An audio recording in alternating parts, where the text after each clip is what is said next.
Hello kababayan, I'm Ruthie and welcome to Ruthilicious Yoga.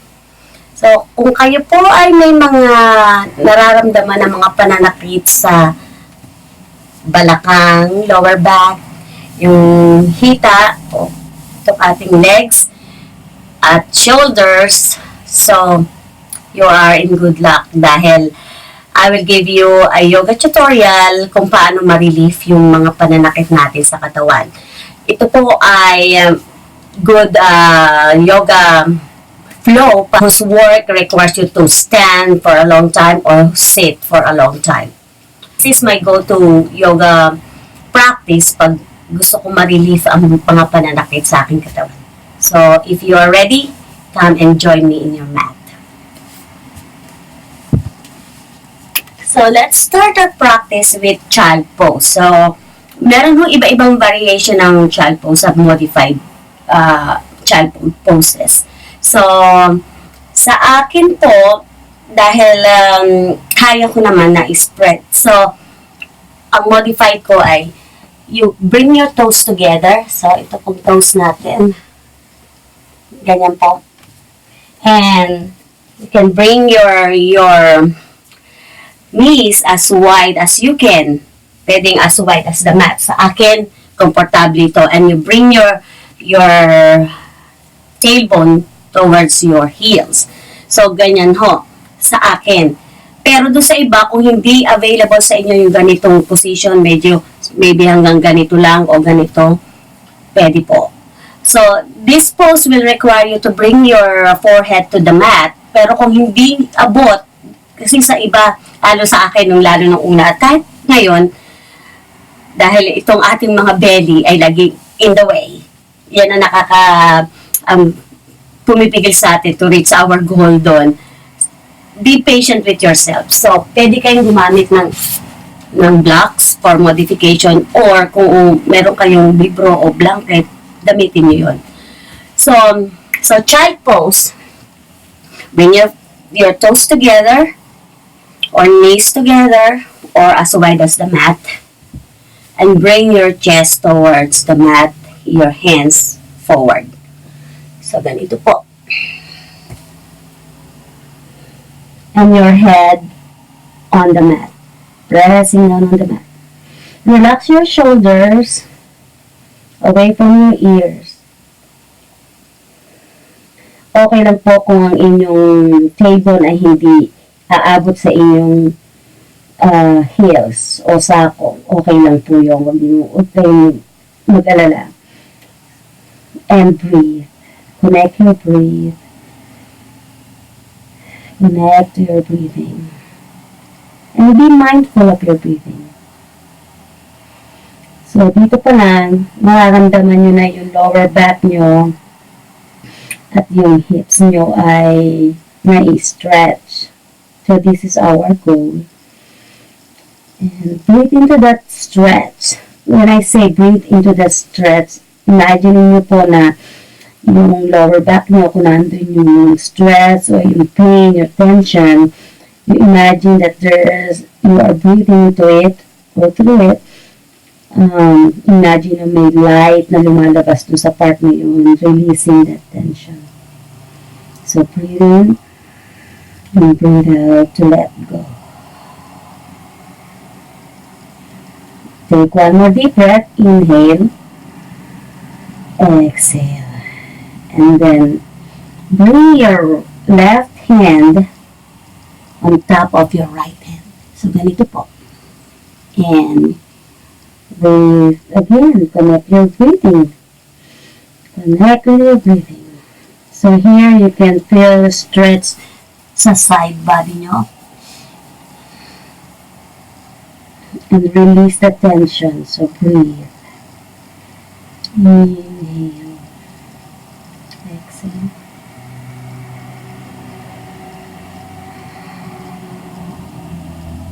Make your breathing long. Your inhale and your exhale is long. And focus on your breathing. Take one more deep breath. Inhale. Exhale and let's switch. So left hand here. And your right hand on top of your left hand. And same thing. Connect with your breathing.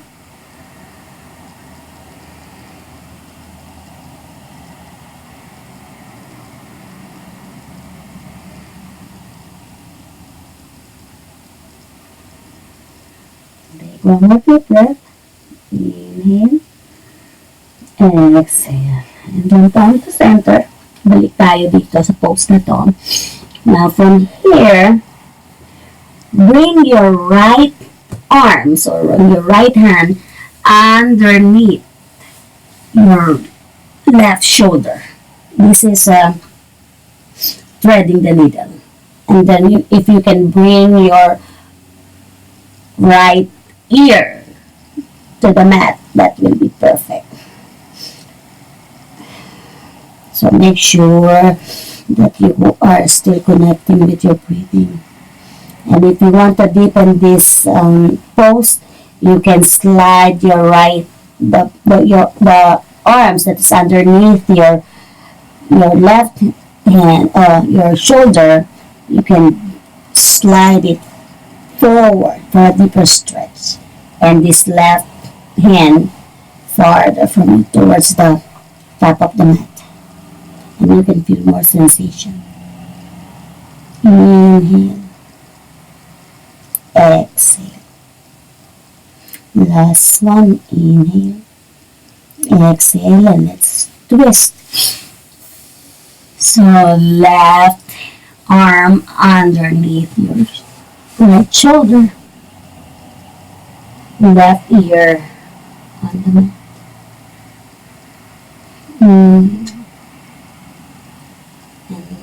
focus again on your breathing. I know it's hard, maybe for the newbies, mahirap ito kasi natutwist yung belly natin. But make sure to just be patient with yourself and you can just adjust your body. Hirap din po ako dito, if you can notice with my voice. Take one more deep breath. Inhale. Exhale and come to center. And rise up. And from here, we're going to do the tabletop. We come to tabletop pose first. So tabletop is just like a table. Yung mesa, parang mesa. So we have our knees. Yung knees natin is hip distance apart. So ganyan. Makikita nyo. Hip distance apart. And then, your feet is on the mat. But you can have your toes stuck under, gaya nito, or pressing down on your toes pressing down on, towards the back of the mat. And then your hands are shoulders distance apart too, and your fingers are spread wide. And your shoulders underneath your wrist. Spine long and straight, and your gaze towards the mat. And from here, we're going to do the cat and cow pose. So from here, drop your belly, chin up, and press on the mat. On your exhale, round your back, chin to chest. Tuck your tailbone in and press your belly button towards the spine. Inhale. Drop your belly. Chin up. Exhale. Round your back. Chin to chest. Belly button towards the spine. And press the mat. Inhale. Drop your belly. Look up. Exhale. Round your back. Chin to chest. And come to tabletop again. So from here, we are going to bring your right ankle towards your left. hand. So, we're going to do the pigeon pose. So, kung ano ho yung kaya ninyo, this pose is really hard for some, especially for the newbie. Sa akin, hard din po.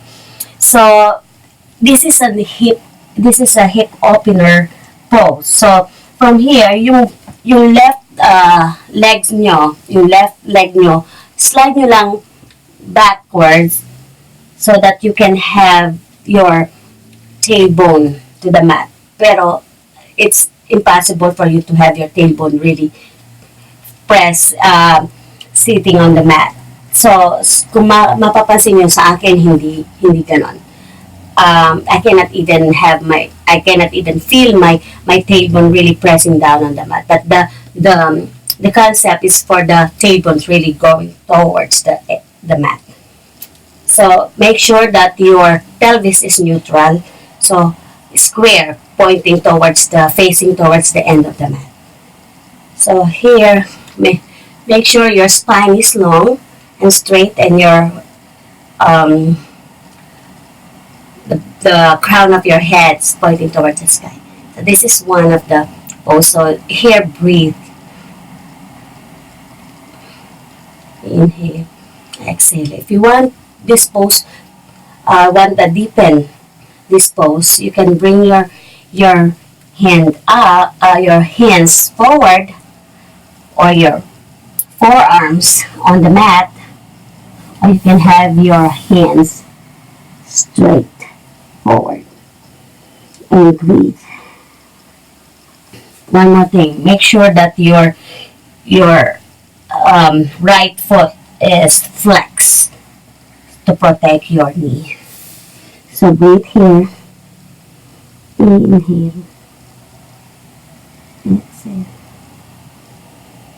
Inhale.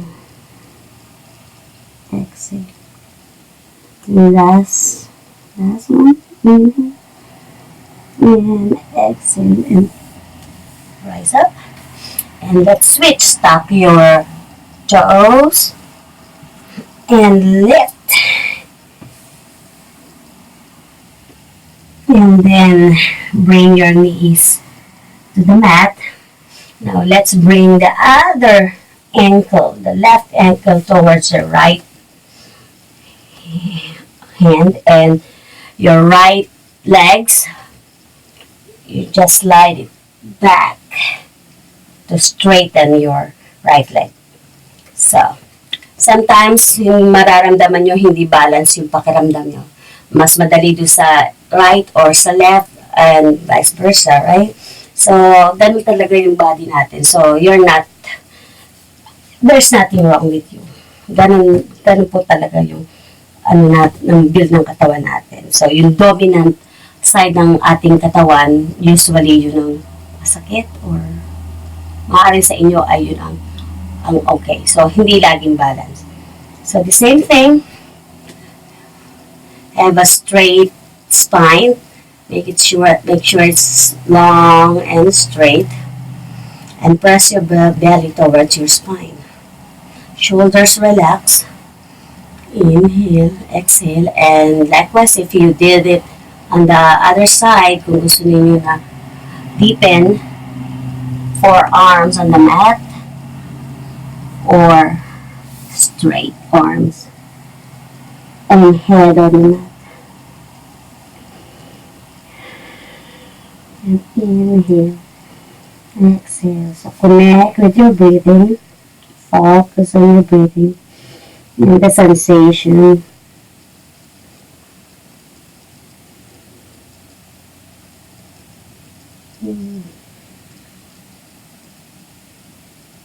Inhale,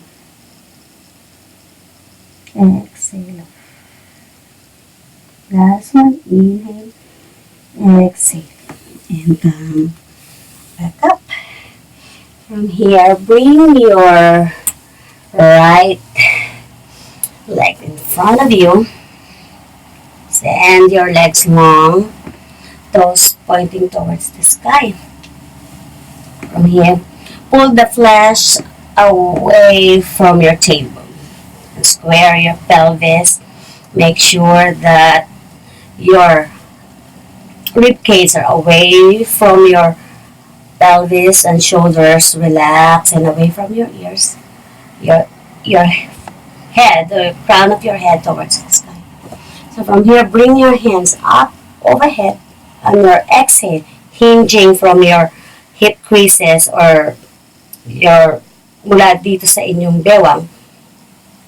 Keep your spine long and forward fold. So from here, the goal is to have your spine straight. So hindi tayo nakaganito. So straight. So think of having your belly pressing towards your thigh. And your hand, maybe you can reach your toes, maybe not. Maybe up to here, maybe here on the side of the mat. Eventually, when you keep on practicing, you will be able to reach your feet. Or even if you want if you can reach your feet and you want a deeper stretch, you can add more length to your legs. And you can press your chest towards your knees. So, para dun sa iba na ngayon lang, have a slight bend on your knees too. Para hindi, medyo, hindi masyadong masakit. And here. Kung here lang, okay na yan. And inhale, exhale, and come up. We just go, for our last pose, we're just going to do a twist. And it's simple one. So from, you still have the same position of your legs. And from here, bring your right hand behind you. And your left hand on the side of your knee.